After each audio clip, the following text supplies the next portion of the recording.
Luck be a lady tonight, a Mike Midas case file. The low, sexy voice came over the phone with the kind of invitation that grabbed you by the scruff of the neck and dragged you 3,000 miles through the ether. Damn the consequences. I'd never met the dame, but I could tell by her first words that I'd never walk past her in a crowd. "Mr. Midas, this is Annika from Uppsala, Sweden. I have a problem," she purred, and right then she could have asked for a light and the phone would have burst into flame faster than a cheap firecracker on a hot 4th of July. "What can I do for you?" I asked, measuring the possibilities the way a jockey measures his steed. "I work for Uppsala Exports. We recently merged with a bigger firm." The sudden chill in her voice made me want to pull on a sweater. There was no mistaking the venom, and I realized there might be more to this tiger than pretty stripes. I said nothing, and let her choose her words carefully.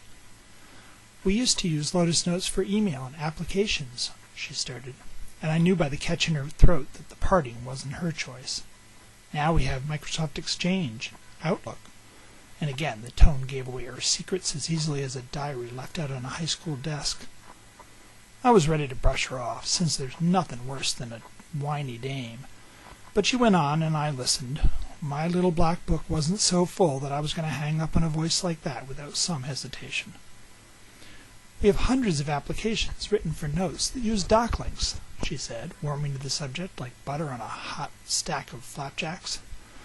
"We thought we could just let Domino convert the links for us, but then we would still have to have notes clients," and I hardly needed to hear the rest. "We can keep a Domino server or two for applications, but the notes clients have to go, and fast." And there it was. The naked pleading in her voice would have gotten you arrested in some Middle Eastern countries. "So we thought maybe we could use your Midas products to modify the applications and make them send out web URLs instead. The applications are mostly ready for web access, so we just have to modify the code, and there are way too many to modify by hand." Her voice drifted on, but I didn't hear most of it. "They say that life takes some crazy turns, sometimes leaving you to meander down a quiet lane with white picket fences and 2 fresh-faced kids in every yard. Then, just when you get comfortable, shifting gears and sending you spinning down a steep mountain road where you have to hug the side like a distant aunt at Easter. But seldom had I hit a hairpin turn like this. 2 wheels off the ground and my entire life set up on double reels for a twilight showing if I made a wrong turn." "You want Midas for that?"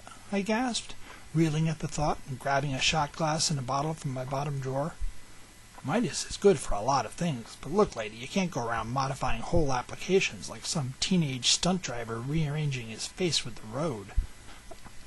"But I thought Midas could let me modify design elements," she stammered, and I could feel her withdrawing like the last few bucks from my bank account on the Thursday after payday. "Yeah, you can add some fields to a form or create an image resource, even build a page element, but this? I couldn't go on, simply waited for the click as she hung up on my hopes and dreams, but the sound I heard wasn't what I expected. "I'll handle it," came the voice, hard and smooth as a fist of iron in a velvet glove. My colleague, Crystal, removed the phone from my trembling fingers and took charge like Bobby Knight in a Hoosier playoff. "We don't need Midas, miss, but we do have a solution," she spat out, the edge in her voice brooking no argument. "You need our Coax Links product. It can convert doc links to web URLs or notes URLs or even different types of URLs for different databases." Crystal walked out of the room, leaving me shattered and bruised with my ego deflated like a tire on broken glass. I heard her go on about Coax Links, allowing a company to migrate applications to the web slowly, and the dynamic nature of the URL links, but I shut it all out.